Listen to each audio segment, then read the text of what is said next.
I'm going to kick off now because we've got quite a lot to get through this afternoon. So thank you so much for joining us today. My name is Ali Walker-Davies. I'm one of the co-CEOs at Forward Action, and we're really pleased to have you here for this session on Blueprint and talking about fixing sign-up forms for better digital acquisition and fundraising. Today, we have very lucky to have Richard Casson from UK for UNHCR with us, and he's been using Blueprint on day-to-day basis in live projects. And actually, it's because of Richard's brilliantly exuberant advocacy for Blueprint that it made us think that it'd be worthwhile having a webinar and sharing the story, because Richard, we're very grateful to you for joining us today and for always being a champion of Blueprint. So we're excited to share your experiences of using it. And it's something that we haven't talked about publicly that much before at Forward Action. So it's exciting to share it with you. Talking about something that sounds quite small with sign-up forms, but we think it's got a really big impact on whether digital programs can succeed or stall. So Dylan, do you want to do the slide? Okay, what's slowing down your digital program right now? Well, this is how we normally start a webinar, with a big question. And for us, it's getting to the heart of the issue. When we run digital mobilization pilots and programs at Forward Action, one of the things that we've often found that is not ideas or passion or ambition slowing teams down, it's the time to actually get pages set up, and it's the system to help them move at pace and drive great results. And that system problem often starts right at the beginning, at the front of the journey, with sign-up forms. And so we developed a tool called Blueprint as a way to overcome that and give organizations who don't have sign-up forms in place and things like that a tool to be able to get started really quickly in a cost-efficient way to have high-performing, optimized sign-up forms. That's what we set out to do. Sign-up forms are the front door to almost anything we do in digital. They're how people raise their hands. They're how they build lists.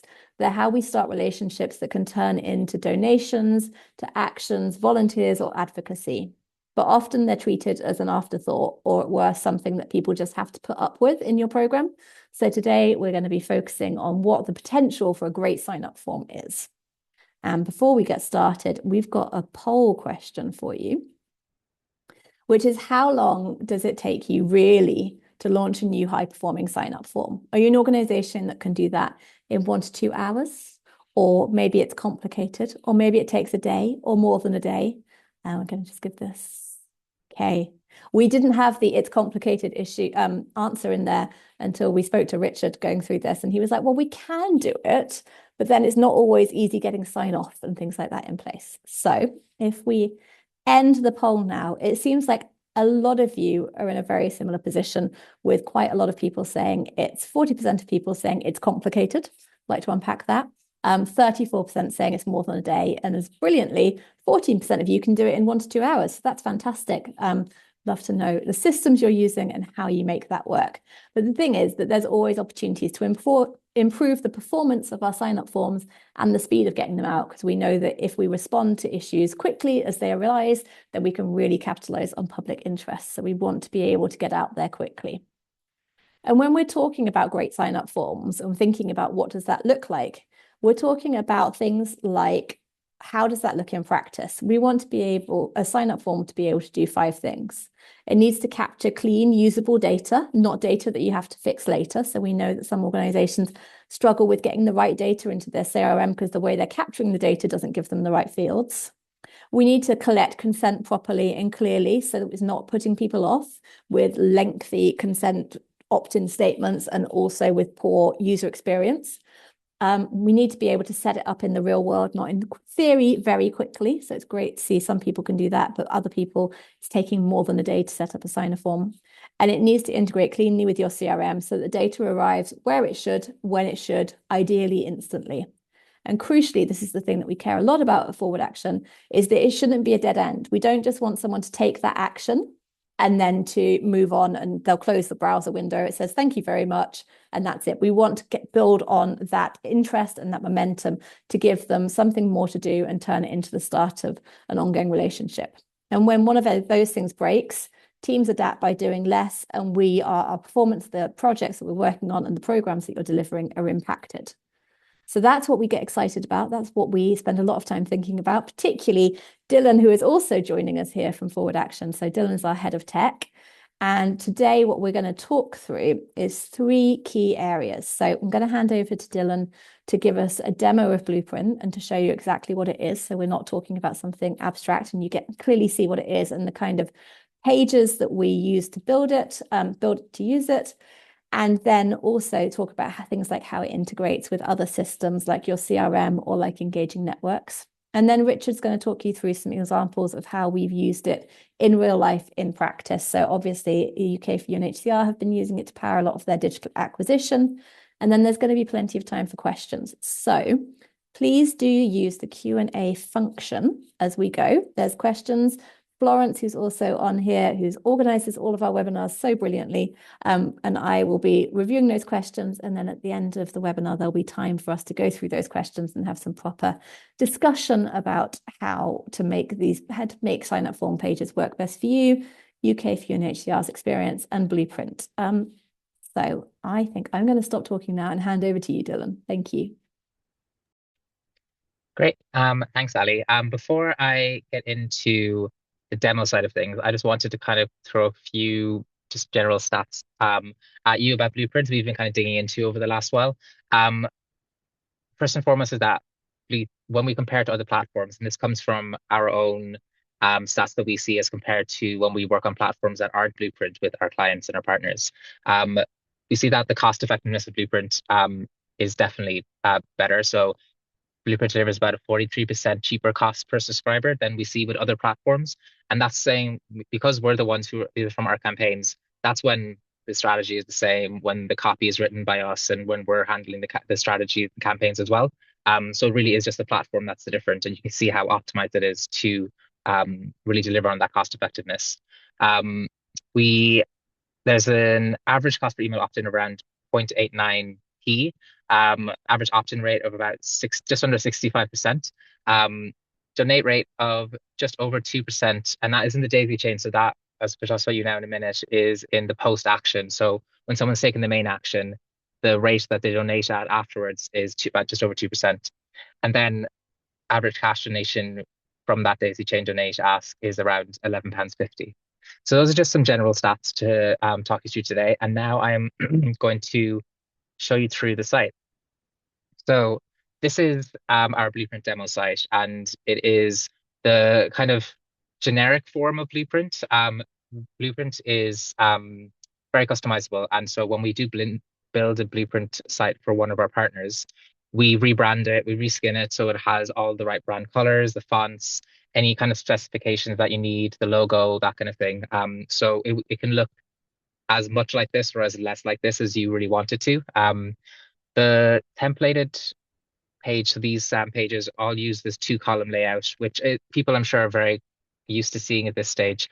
So you have the kind of the content on the left, which is the ask, the kind of persuasive copy that tries to draw people in and take action. And then on the right, you have the form. So the form is, you can add as many form fields as you want to. It is a completely customizable in the back end, and there are various different integrations that you can work with Blueprint as well. So with this form, for example, it's going to MailChimp on this example page. And I'll show you in a minute how that kind of links up to MailChimp. But you can add as many fields as you want. It's completely up to you how you want to do it. You can also add any of the copy that you see on the page. You can edit anything you see around the signature counter, all of the copy there as well. Even down to, if I click here, the error messaging, you can customize that as well if you wanted to.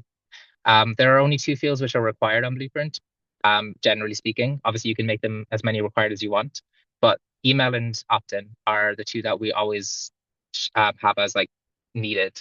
And that's obviously because we want people to come into your CRM. We need their email address to do that, but we also want to make sure that they opt in. We have optimized Blueprint to try and get as many opt-ins as possible. So you're able to completely customize the language around the opt-in. You're also able to add a bit of a prompt if someone says no. So you can try and convince them to change their answer to yes. These little features that we have, these are all things that we've taken from our campaigns and our learnings from campaigns. So it's general best practice, but it's also based on optimization tests that we've run, for example. So we will have tested, the value of a prompt, or we'll have tested adding different types of language to this opt-in. So say if it's values based versus just kind of more logical, like you can opt in and you can sign up to a mailing list, and the differences those will make. Often, the difference between those things is quite small, but if you're sending out an action page to hundreds of thousands of people on your mailing list, that can quite quickly mean a much bigger difference of people who actually opt in. Um, so I were to add in my details here, just some test data for now, email address, and I can submit this page. And then what you see is that it immediately slides down to the next slide. So we're still on the same page. It's just gone through here. What from our testing and from using Blueprint a lot now with different partners, we found that this one page slide on to the next part is what works best and what keep people mostly engaged, rather than reloading a page, going on to a new page every single time you have another ask action or an ask after the actual action. It's better just to have it all on one page. You can add as many of these slides as you want after an action on Blueprint. You can add a progress bar, which you see down at the bottom here. So the user will know what's coming up, which is again something that we found encourages them to keep going. So even if they don't want to take an immediate action and say this first slide, say this is like a survey question, which we found engages people. So if you ask someone a survey question after they've just signed a form, they're more likely to give a donation. These are just kind of small best practice bits that we've discovered from our testing. But the user can also choose to skip, and then they'll just be scrolled on to the next slide. And so this, for example, is a donate ask. This is a very basic example of a donate ask. So this would just link out to, say, your donation page. We can send through tracking parameters or the user details as well to mean that those details are already pre-filled in the donation page. But what we can also do, and I have another example here, this is the Dad Shift. They are one of our partners who use Blueprint and have been doing so very effectively. They're campaigning for longer paternity leave for fathers in the UK. This is obviously an older action, but the reason I wanted to show you this is because if I scroll down, you can see here what they've done is they've embedded a donation ask directly into Blueprint. This is our preferred method as well. If you are working on a donation platform that allows you to embed it, we will usually try and make that work, because this means that the user can do the donation totally in Blueprint. So it just pops up here. They can put in their details. They can make the donation. They aren't taken away from the page. And when they close or they finish the donation, they're brought directly to the next action. So here they have this kind of survey. So that's what we try to do. We try to make everything as seamless as possible in Blueprint. If I go back to this original page, if someone was to click this donate button, that opens in a new tab. They can donate, but that means they can also come back and they can also go to this next slide, for example, and share the original action. Our share slide is, again, very customizable. The default options that we have are Facebook, X, WhatsApp if you're on mobile, Blue Sky, and there's also email options as well. But we've been able to customize this for various partners in the past. So we've, for example, before added a native sharing option on mobile. So this means that when if they're on a mobile browser and they click share, it will open that kind of share tab that you often see on mobile, which allows you to share between apps or copy the link, which feels a lot more native to a lot of users. You can see that here there's a preview of what will be shown once someone shares the page. This again is just one of the small things that we found really optimizes people and makes it more likely that they will share. So just seeing what you will share means that you're more likely to share it. So as I said before, all of these kind of learnings we've brought into Blueprint as much as possible. And that's then this final side where we often see people in this final one just link off to a website, or maybe they link to another action. But as I said, you can add as many different slides as possible. We haven't seen any real issue with adding multiple slides to this. You could have as many actions as you want. Eventually someone will take one. So that's what we try to do with Blueprint, is try and make it as flexible as possible. Before I show you the back end and how this is all set up, I just want to also show you two other types of pages that we have. So one is a survey template. This is a very basic example of a survey, but if you wanted to set up a proper survey that records answers, you can do that. The user has multiple choice options. You have a text option, so do opinions on the survey. I could just say no. I can write whatever I want in here. What's your favorite number? So there's just a few examples of different questions you can ask. The user doesn't get shown any, it's a survey, right? So they don't get shown any results or anything, but you can then take them on exactly the same kind of journey, donate, or share or anything like that. But what this survey type does is it saves these answers. So you can export these answers to a CSV when you need to, so that you can kind of have a bit of an engagement side of things and collect information about your supporters as well. There is also a quiz template. So again, a very kind of basic example of a quiz. So you can see here there's a timer you can have if you want to make people have a bit more energy and do it quickly. You have options for one type of person or one type of question or multi-select. Again, there's a text option. Um, and you can choose then, this is the last question. What you can do then on this quiz slide is what we try and encourage our partners to do when we're writing these strategies and campaigns is you can add this pivot slide of like, okay, before you get your results, do you want to sign a petition? If they say yes, they're then brought to a sign up form, which again is just as optimized as the sign up form I showed you on the general, the 2 column layout. Um, or they can skip and then they get just shown the results. So they're shown if the answer was correct. If it was incorrect, they'll show you what the actual answer is, along with what your answer was. And then again, you can just go straight to a donate or your share asks or anything that you want to. So the quiz is kind of a way in which to engage people. And like I said before, when you're engaging people, they're more likely to take an action. So we built a lot of engagement tools around this kind of way of thinking as well. So just then to show you the back end of Blueprint. This is the back end. You're basically when you log in, you get shown a list of pages. Um, we I'm going to show you here basically what this first page that I showed you. So if I go back to this to remind you, um, to edit this page in Blueprint, you can see here that it's basically just a list of different inputs and fields on the page. If I scroll down, you can see that that's all there is to editing a page. It's very, very customizable. You basically have options to edit as much as you want in the page as possible. You've got your general page settings around, background images. If you wanted to hide or show that progress bar in the follow-up actions. At the moment, we're working around different languages. So, say if I wanted to make a Welsh version of this page, and that goes beyond just adding, say, like the content of the page or, a different ask in Welsh. It also makes sure that the actual page itself is translated. So a browser recognizes that it's in a different language and, it will offer you the correct options for that language as well. Here you have those options around the different types of pages. One I didn't show you is personality tests. So kind of like those old BuzzFeed quizzes where you answer a few questions and it tells you what kind of personality you have.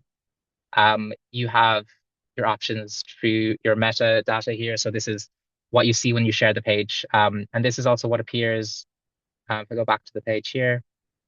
So this right here. So this image, the title and description, that's what's set up here as well. You can add in custom code on a page-by-page basis. We see this often for people who want to, say, do that kind of donation form embed that I was talking about to make sure that we are able to capture it properly in Blueprint. And then this is the main section. So these are your slides. Every piece of content on Blueprint is a slide. You have form slide, which is the only required slide, but also you only need this form slide once. Otherwise, you can continue to add as many slides as you want to. And there are various different types of slides. You can see here and here as well, there's the quiz and survey slides, the results slides for quizzes, that kind of thing. So you can also order these however you want, and you can move them around very easily, and also reorder them when your have an action is taken. So in the form slide, for example, as you can see, there's all the content that was on the page. You can edit it as you need to. There's a read more section. So on mobile, this will disappear and it'll be hidden behind a read more button. So this makes it easier for the user to get to the form as well. I'm going to quickly show you as well. So this is the MailChimp integration. This is linked to our MailChimp account, our test one. So this will put through a list of audiences in MailChimp, which means that on a page-by-page basis, you can connect it to the audience that you want your supporters to go to. You can send tags to MailChimp as well.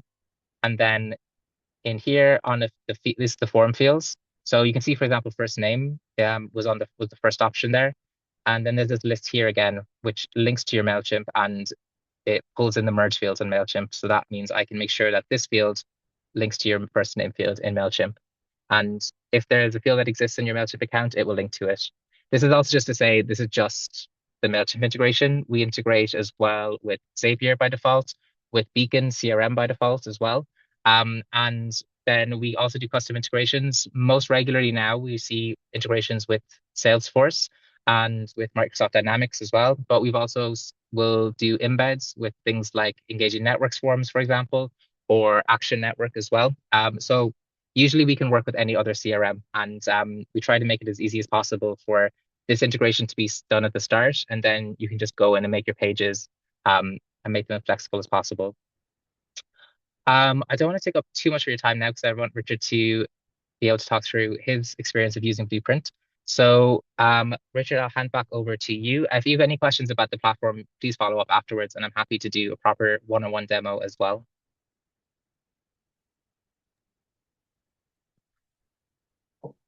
Great. Thank you, Dylan. Some great questions in the chat, which I'm really holding off from answering some of these too. But actually, Beth, to quickly answer your question around logic flows, yes, it does do that. We've been using that at UNHCR, where you can take a different direction down a different pathway depending on how we answer. But anyway, I'll leave the rest of the questions to the to Forward Actions team because some great ones there.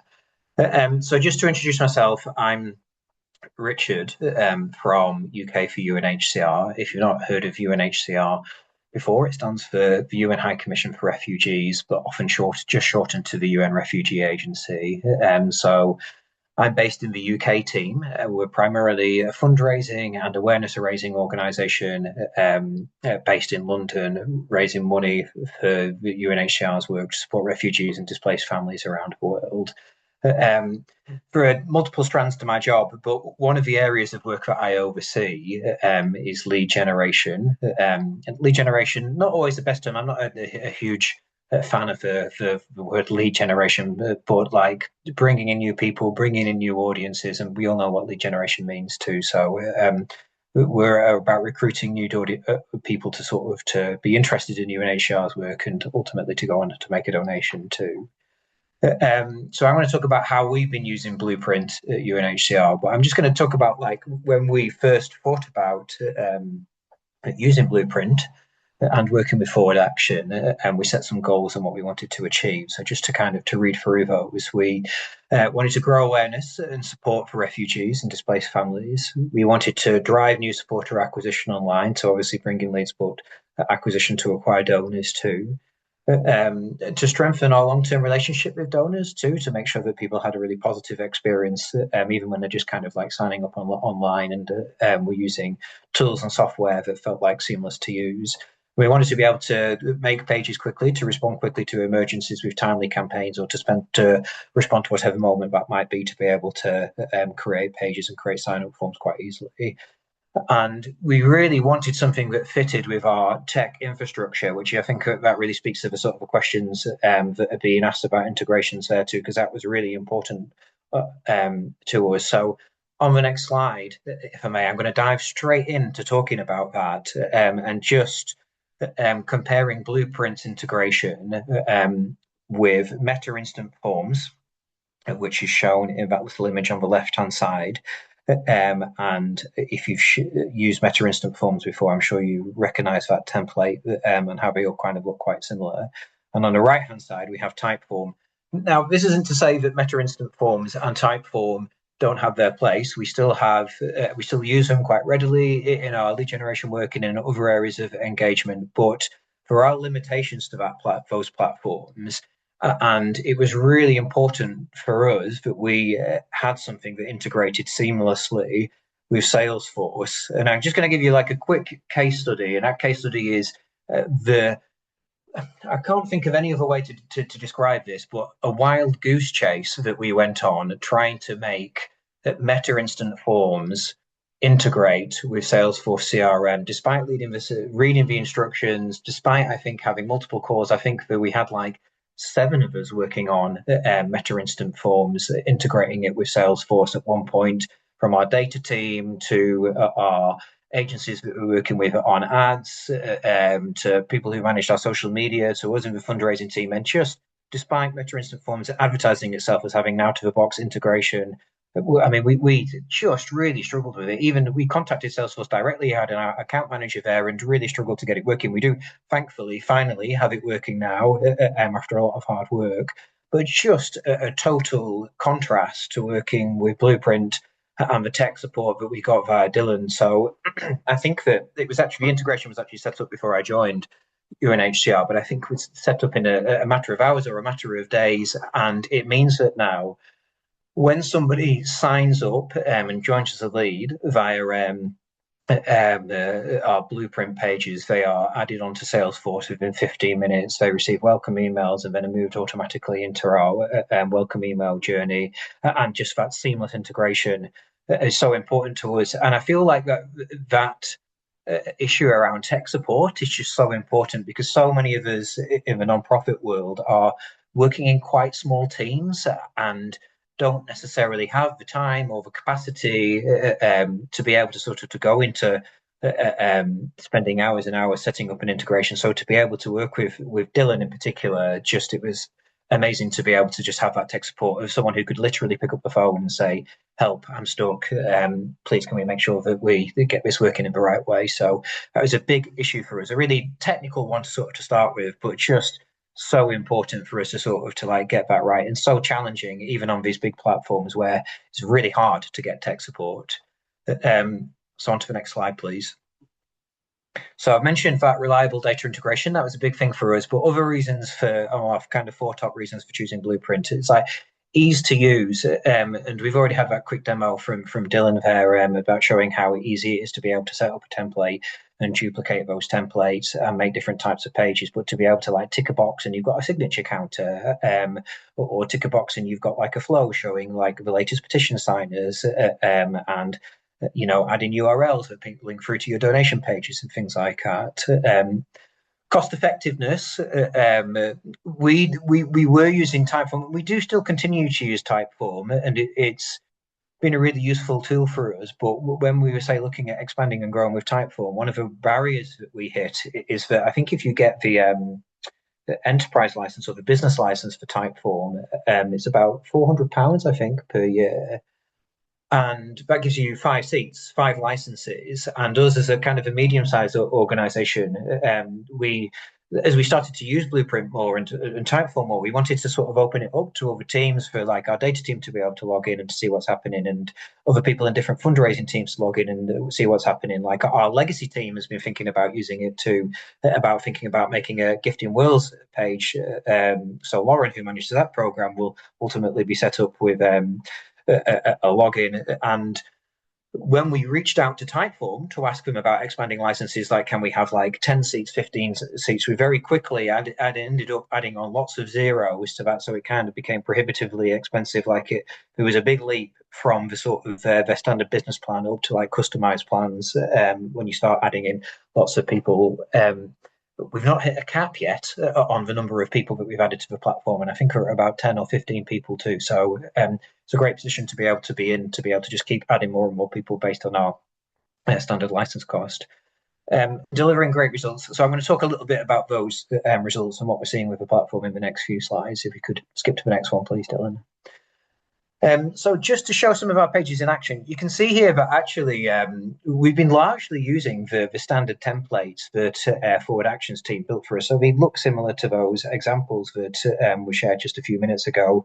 We actually did spend a bit of time making a template, using a different design, using a different sort of like color palette, but interestingly found that lowered conversion rate. So we went back to our standard out of the box templates of the blue that we use for our brand there, and you can see here on the left hand side we have a template for a hand raiser that we use.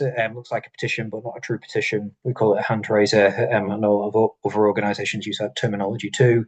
And that's for people be able to sort of pledge their support for people in Ukraine. In the middle, we have a petition on signed to protect civilians fleeing war in Sudan. We've had several thousand people sign that in recent months. So those two on the left and in the middle are quite similar, but on the right-hand side, a slightly different example, although it looks very similar.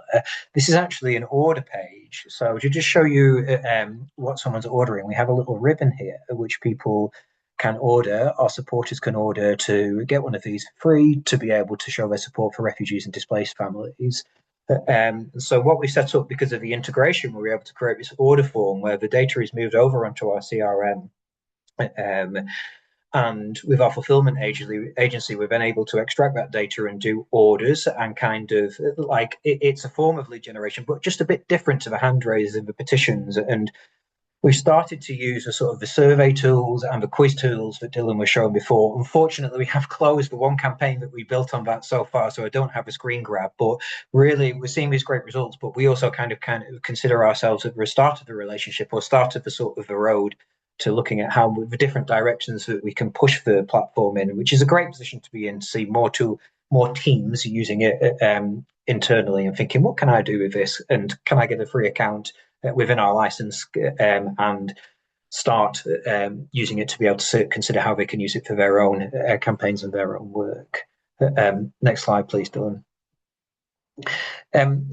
That previous slide showed the front pages, and Dylan's, we talked about this a little bit already with a kind of daisy chain effect, but I think this speaks to the example that I'm going to talk about here is like, what can we do with embedding? So just talk you through some of these slides. If you look at the bottom right here, you can see that is a donation pages. That's one of our donation pages at UNHCR, and that is built on iRaiser, which I imagine is a platform that some of you who've joined today use. So it's a donation platform, and we at the moment have this journey where someone goes through and chooses to donate, and if they click that button, it kicks them over to iRaiser. And from iRaiser, we can make a donation. But we've started to think about something similar to what was shown in that demo before, is like, how can we embed so that they don't leave the platform? So we're now using running a test with iRaiser's pop-in or pop-up, however you want to describe it, features, so that like you're on the page, and when you click to donate, the pop-in appears over the top of the page too, so you'll be not leaving you're not leaving Blueprint and having a slightly more seamless user journey there. It's still early days and we're still kind of looking at the results, but like I think the point of this is just doing things like that is possible, because what Forward Action do a great job of is listening to feedback and listening to think, how can we add extra functionality here? And we've been able to add in, we were previously using VWO software, and we recently switched to using Optimizely, which means that we can add these extra tools on top of the platform to be able to think, how do we test, how do we optimize, how do we use this with the rest of our tech stack? Whereas doing things like that in Meta instant forms, I don't think is even possible at all. And I think is very limited within type forms. So again, it's that ability driven forward by Forward Action to think about how they make this work as best as possible for the sector.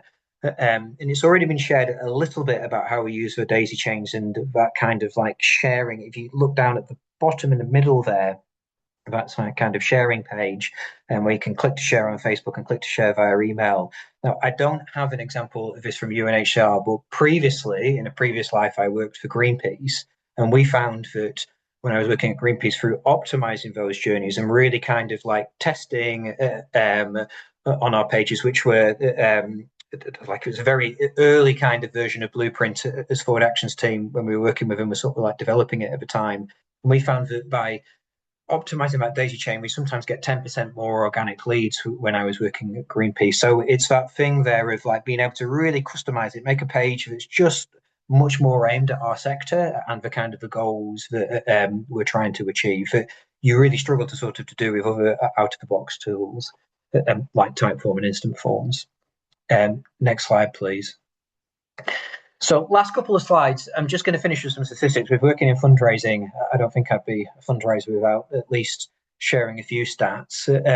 But over the last 18 months, our lead generation program, UNHCR, has grown by from about 17,000 leads annually to about 70,000 leads last year. So, there's been a lot of tactics involved in sort of expanding that growth, but Blueprint has really been at the heart of it. So we're really starting to sort of to see, a large volume of the platform be able to handle like a large volume of leads, certainly a large volume for us. And we've had nearly 32,000 signups for it in 2025. Been quite pleased with the number of people who've opted in to keep in touch. 53% of action takers have clicked the opt-in button. We have a clear like opt-in or opt-out, and that opts people into either SMS or phone and email. So it's kind of an all of the above opt-in.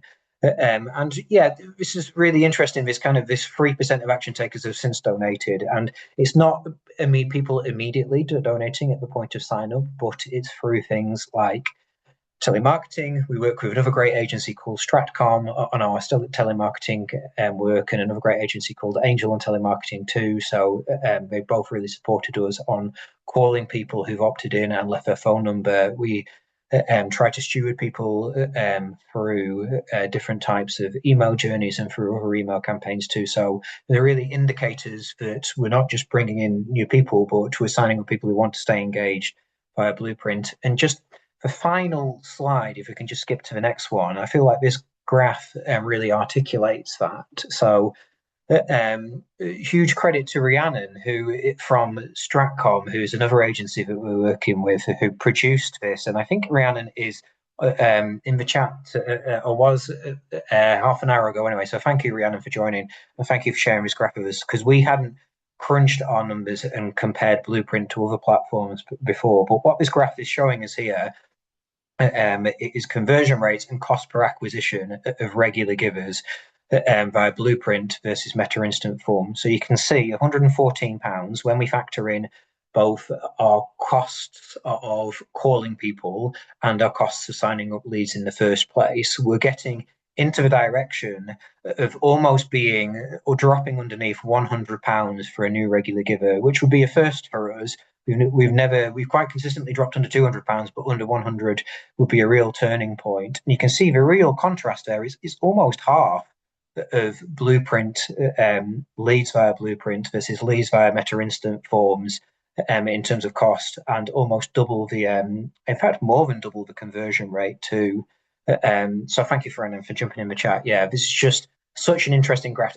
I want to caveat it and say it's early days. This is only for a few months of work, and I think we need to unpack this some more. So maybe I can share some more results further down the line in 6 months or 12 months or something along those lines. But there's something to be said about Blueprint making pages that look like what our supporters expect to see in terms of petition or in terms of a higher hand raiser. And I think there's something really interesting that we need to sort of unpack more about that. So yeah, that's it.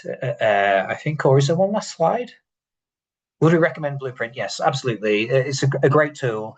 And I'm really recommending it though because of that thing about tech support, and I really want to go back to what I said at the start, and because forward actions team are not just available at the end of an email or a phone call, but just available to just kind of give you strategy support, to like, oh, we've got the integration working, but hey, have you thought about these optimizations, etc., to just give you more ideas to just be pushing your sign up pages forward over time. And that's really been invaluable to us.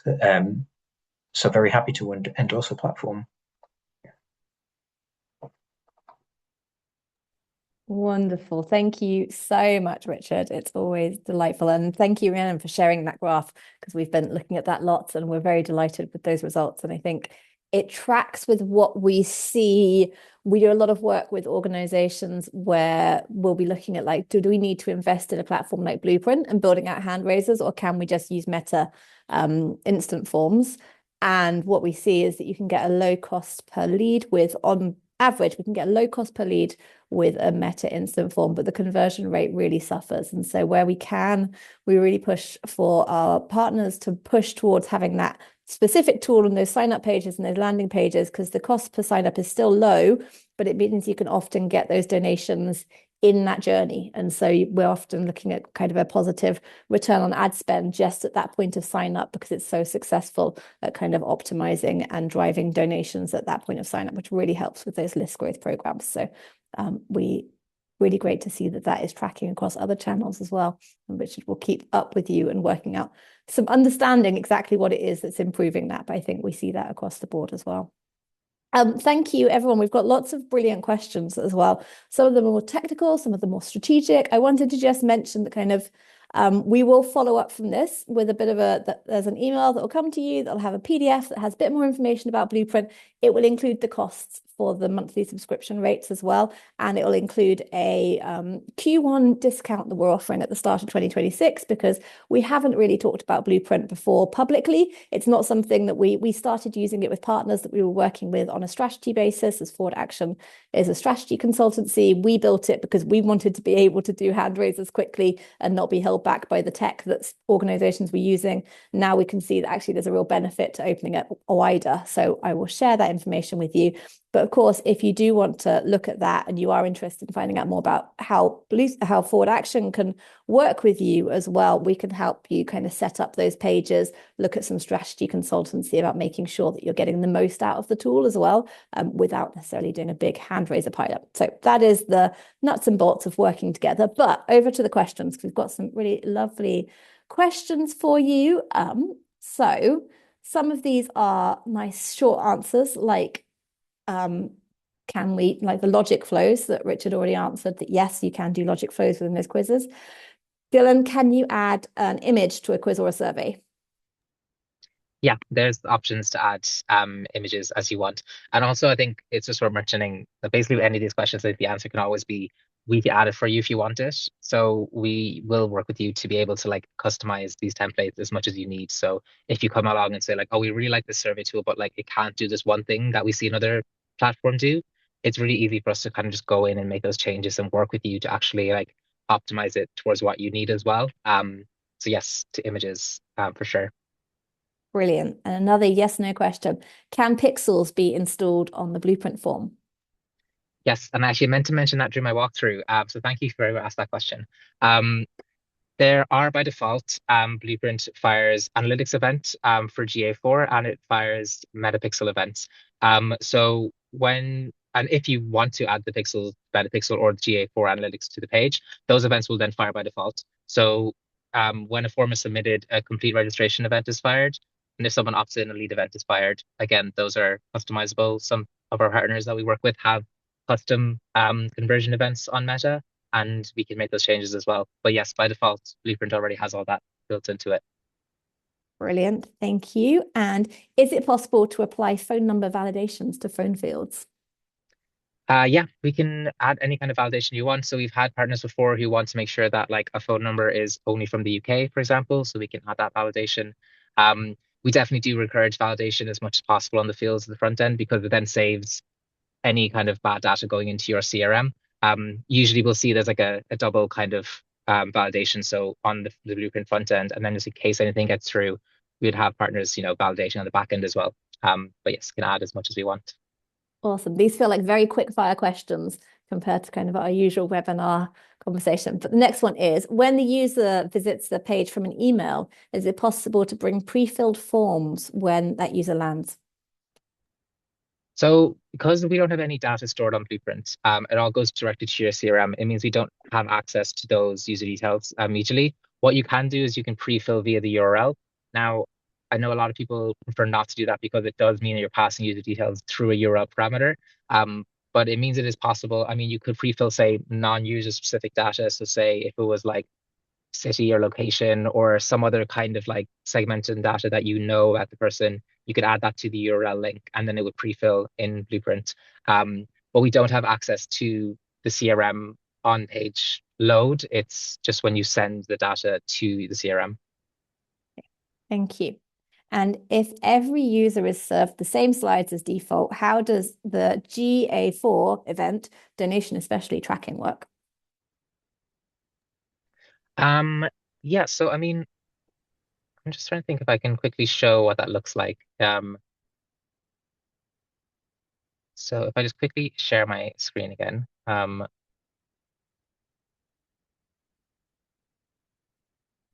can you see this pop-up that appears which says data layer and has events on it? Yeah. Yeah. So you can see here, when I did the demo, these are all the events that fired on the page. So you can track exactly what the user did. So you can see the petition signed, I didn't opt in. First slide that I went to is a survey. I skipped that. You see the donate slide. So you can see this the way that the events work now. So for example, if on one of these button clicks, I click that, you can see here it says survey first. So the first button in the survey was clicked.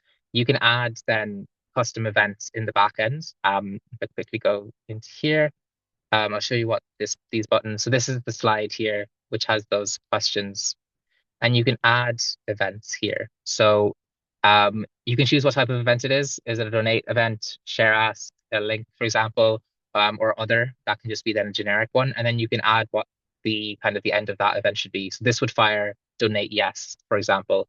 And say if you had a button that said donate £15, for example, with a specific amount, you could say donate yes 15. So then you can keep track of the specific amounts as well that are being clicked on, for example.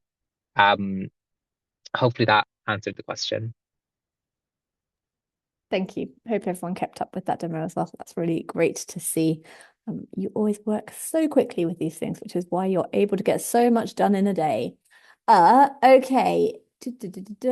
Next question here is, how does Blueprint compare to engaging networks?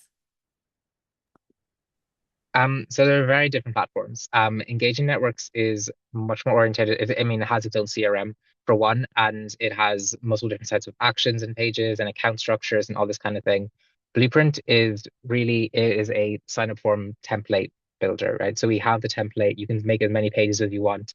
We try to keep it as simple as possible. That was kind of the ethos behind Blueprint. Even when we're adding new features like quizzes and surveys and stuff, we still want to make sure that it's not like bulking it out too much. We want to keep it simple. It does what it does really well. And so we wouldn't necessarily compare the two platforms in terms of what they actually do. And actually, a lot of the time, we'll have partners who use engaging networks, but say maybe find it a bit more difficult to build out like a templated or optimized page. And so they might just embed an engaging networks form on Blueprint, which we've done quite a few times now, which means that you can benefit from using engaging networks as a CRM or sending emails because it does those things well, but then using Blueprint as the kind of optimized sign up form as well. So you kind of have that as the front end. So that's what we see as being the kind of the big kind of the selling point for Blueprint, I guess, is that it has just that very like optimized, easy to use form that you can just like hook into any of your CRMs. Brilliant. Thank you. Yeah, I think that's totally right. We often work with partners to kind of, when we're looking at them, if they've already got engaging networks, we look at, is it going to be more cost effective and efficient to build a template or like a custom development template, or is it going to be more cost effective and efficient to kind of stand up a Blueprint install, pay that monthly subscription, but then have that option to keep building those out and have that template ready built and making that work that way. So it's something that a lot of our partners work with it. The reason that we kind of developed Blueprint in the first place was because a lot of organizations, when they're trying to prove the case for digital mobilization and then the investment in it, it's a really big ask to kind of go and sign up to something like engaging networks when you've already got a CRM in place or something like that. Whereas we wanted something that was quite quick and light out the box so we could do pilots to build the case for support and the case internally for that investment. And then if you are building a bigger program, then kind of we recommend, like, if your budget case makes that case, investing in a tool like engaging networks. But if you are going to be doing this on a kind of lighter case, or you've already got something like that in place, Blueprint can continue to power your program. There's time for one or two more questions. So I'm just looking at which ones we answered and what's still to answer. There's a question here of, do the Blueprint costs include traffic driving costs? And what channels did you use for that? So I don't know, Richard, if you want to talk a little bit about kind of what channels you were using to drive people to those Blueprint pages, and then the costs associated with that. Yeah, I mean, most of our acquisition and lead generation budget is via meta advertising. And so, yeah, happy to sort of to share. I mean, our headline targets for number of new people that we brought in, or headline results, more I should say, were around 70,000 leads, 60 to 70,000, depending on how you define a lead. in 2025, and I think it was about a £2.20 cost.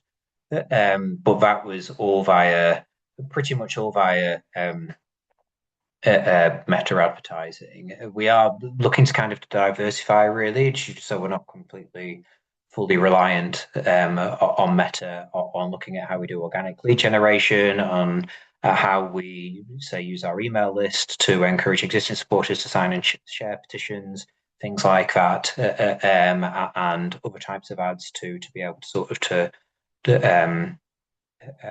drive traffic to the page. Does that answer the question?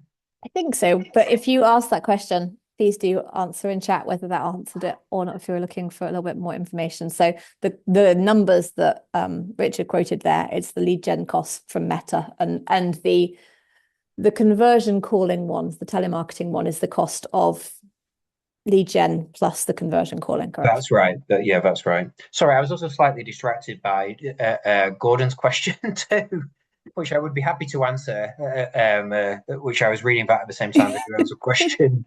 Go for it. Because we're getting some really great questions here. I'm really loving these, but I'm getting distracted by trying to think about multiple answers. Just like Dylan, you might want to speak around this, around accessing the CRM too. But Gordon, we actually had that issue with, can we only show the opt-in prompt for people who haven't already opted in? So we duplicated a page because, yes, it couldn't access CRM data directly, but this was a workaround we created. So I don't know, there might be some other solutions where we duplicated a page, removed the opt-in, and worked with our data team to come up with a different data statement, and sent out like an existing petition and said, like, can you please sign? And it didn't automatically say, like, our concern with that is giving people a chance to be able to opt out again. So someone might receive a petition, sign it, opt out, and so that would be a situation that we didn't want for people to end up in. So there was a way for people to be able to unsubscribe through that journey, and for contacting us, and we clearly sort of put it there, like information on how to be able to do that, and we changed the so our data team consulted on it. But yeah, we worked around that by duplicating the page. Yeah, and just to add to that as well, you can when you're doing the setup for Blueprint, you can also set it so that if say someone unsubscribes, it doesn't put through that as an unsubscribe to your CRM. So it doesn't actually take someone off your list.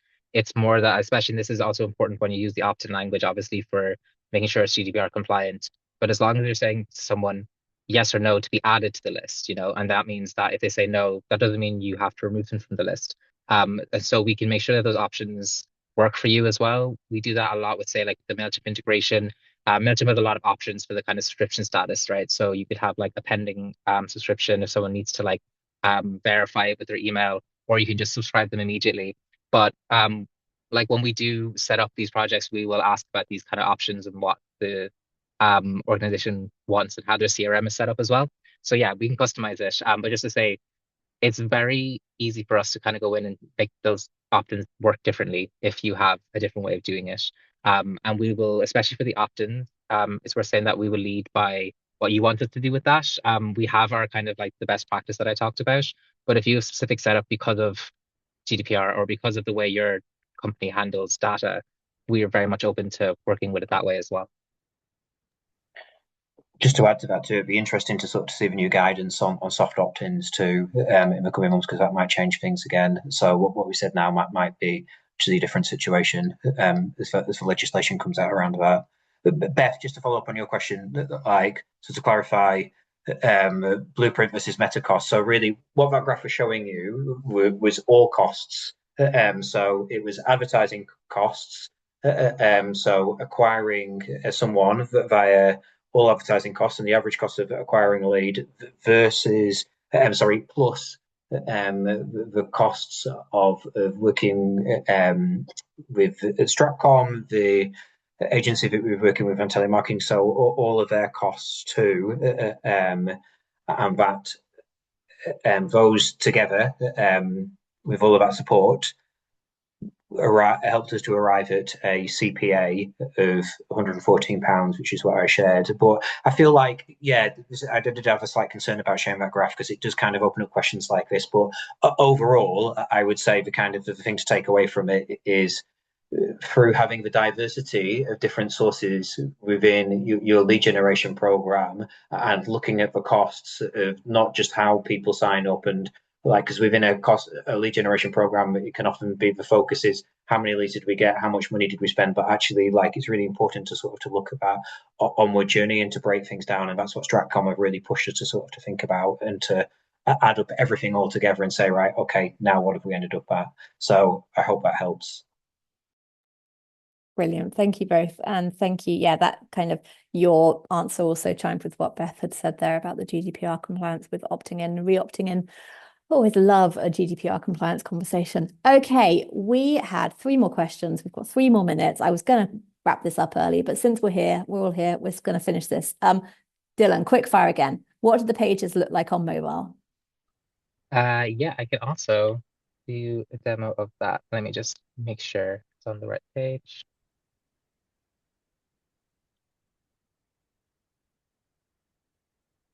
Okay, so if I go into mobile mode, so yeah, just make sure it's there. You can see this is what this looks like on mobile. So it stacks the columns. This is that read more section I was talking about. So you can just hide and show the content there. And then it just has the form below it like this. So the mobile look and feel, it really is just that the columns are on top of each other. We have experimented a bit with, like, say, swapping the columns around so that the form appears first if you want to take an action. We do find that, I think, if someone doesn't know what they're coming on the page to do, it's often better to have this text, but that's why we included the read more option here as well. And then just to show you, this is what the slides then look like. So it's just simple, kind of like with the buttons and everything, it just shrinks down into the mobile, stacks under each other. This is the share slide. This then you can see as well on mobile. There's the WhatsApp options that only appears on mobile. And yeah, that is that. Beautiful, thank you. And currently, does Blueprint offer email to target page functionality? Is it something we're exploring? It doesn't offer it right now, but it is something we're exploring. And we've been reaching out to a few different organizations to talk about what that looks like. As of yet, we're not sure exactly the direction it's taking. But what we are really keen to do, and what we're always keen to do with Blueprint, is to work with an organization to kind of experiment on these things. So if you come to us saying like, oh, we really need email to target functionality, and we've been like talking to other organization about it, we're more than happy to jump on a call with that other organization and see if we can get Blueprint to work with that platform as well. Which is what we're doing at the moment with a few organizations. Brilliant. Thank you very much. I think we've covered off most of the questions now, but we are at time. So I want to say thank you everyone for joining us and for bringing those brilliant questions. I hope it's been really useful for you to see what we're talking about when we talk about Blueprint, what we're talking about when we talk about high performing, good sign up forms. And like I say, we'll follow up with an email. I think it'll be coming from Florence, so keep an eye out for that, which will have more information about Blueprint, but also about the costs, so you can see what the monthly subscription looks like. We try and keep it as affordable as possible. As I mentioned, there is a discount for up until the end of March if it is something that you're interested in trying. And also, as Dylan mentioned, we're very happy to jump on a call and do a demo and talk through exactly kind of your use cases and how that could work for you. And Dylan is brilliant at doing those. So if you would like to see a bit more and have a bit more time to kind of explore it, please do reach out and we can get something scheduled in. And in the meantime, I think all I need to say is thank you very much, Richard, for your time and for joining us and sharing your experience and your expertise. Thank you, Dylan, as always, for taking us through Blueprint and doing such a wonderful job. And thank you, Florence, for organizing the webinar. And thank you, everyone, for joining. Have a wonderful evening and speak to you soon. Bye.